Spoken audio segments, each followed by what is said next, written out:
इस न्यूज के प्रायोजक हैं Balaji academy, PSC coaching centre, पड़ाव चौक, मुंगेली।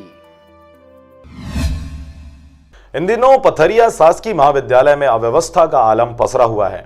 शासकीय वीरांगना अवंतीबाई लोधी महाविद्यालय पथरिया के व्याप्त समस्याओं को लेकर अखिल भारतीय विद्यार्थी परिषद पथरिया के कार्यकर्ताओं के साथ महाविद्यालयीन छात्र छात्राओं द्वारा प्राचार्य आईपी गुप्ता का घेराव कर 7 सूत्री मांगों को लेकर ज्ञापन सौंपा गया, जिसमें प्रमुख रूप से मांगे हैं कि छात्र छात्राओं के लिए जल्द पुस्तकालय को प्रारंभ किया जाए, बीए बीकॉम कक्षा तक सड़क निर्माण, खेल कूद के लिए खेल सामग्री, volleyball, football, basketball, badminton, hockey आदि व स्पोर्ट्स टीचर की नियुक्ति, छात्रों के लिए शिकायत पेटी, शुद्ध पेयजल की व्यवस्था, विज्ञान विभाग के लैब में प्रैक्टिकल सामग्री के लिए व जन भागीदारी समिति का गठन जल्द से जल्द किए जाने की मांग रखी गई है। साथ ही मांगे जल्द पूरा नहीं किए जाने पर एबीवीपी के छात्रों द्वारा उग्र आंदोलन करने की चेतावनी भी दी गई है।